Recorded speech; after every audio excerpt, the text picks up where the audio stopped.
Ayo! Dari menit pertama Yamal udah siap bersinar. Dribble lincah bikin lawan kesulitan bertahan. Bola di kaki dia kontrol kayak seniman. Defender kena jepit cuman bisa ngelamun. Lamine datang menggebrak, lihat golnya dah.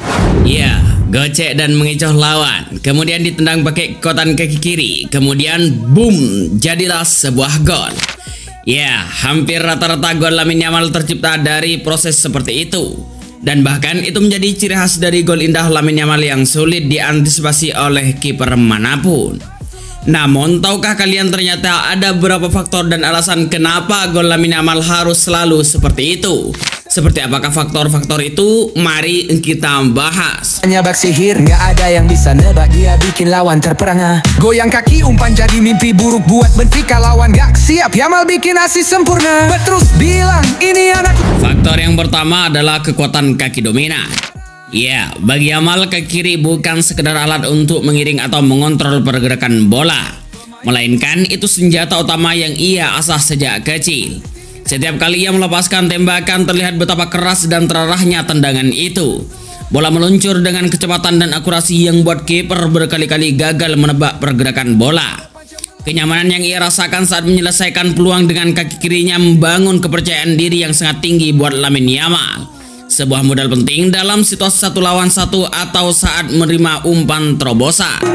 Bukan hanya gol, tapi gaya yang bikin jantungnya. Faktor yang kedua adalah kecepatan dan kelincahan dalam dribble kaki kirinya. Ya, Yamal memiliki kemampuan merayap melewati lawan-lawannya dengan sentuhan pertama yang sangat ciamik seolah membawa bola menempel di kakinya.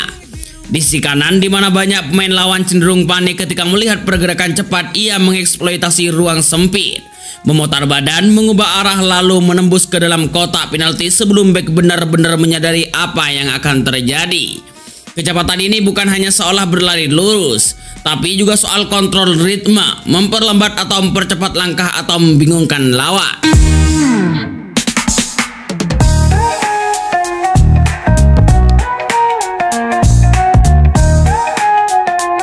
Faktor yang ketiga adalah variasi finishing minimal tapi sangat efektif.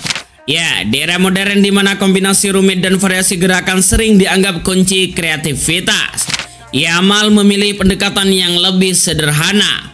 Dribble individu plus tendangan kaki kiri akurat. Ia jarang melakukan cutback rumit atau mencoba trik-trik ekstra yang berisiko membuat kehilangan bola.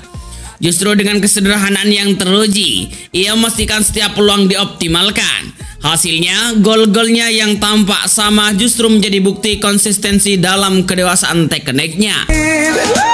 Lamine Yamal, sekarang semua tahu namamu. Tampil apik di Liga Champions jadi bintang baru. Ya, kesimpulannya, meski gaya mencetak gol Lamine Yamal sering diulang, dribble kilat dari sisi kanan diakhiri tembakan ke kiri, efektivitasnya tidak pernah menurun. Kombinasi kaki kiri kuat dan akurat, kecepatan dribble serta pilihan finishing yang cerdas menjadi pola ini bukan cuma sekedar kebiasaan, tapi strategi mematikan yang selalu sulit diantisipasi.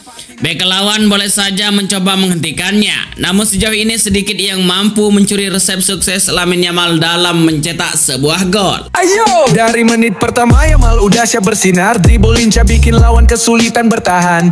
Bola di kaki dia kontrol kayak seniman. Defender kena jepit cuman bisa ngelamun. Lamine datang menggebrak, lihat golnya dahsyat. Mencetak di menit 27 gol yang luar biasa tepat. Lamine Yamal, pemain muda yang bikin kagum.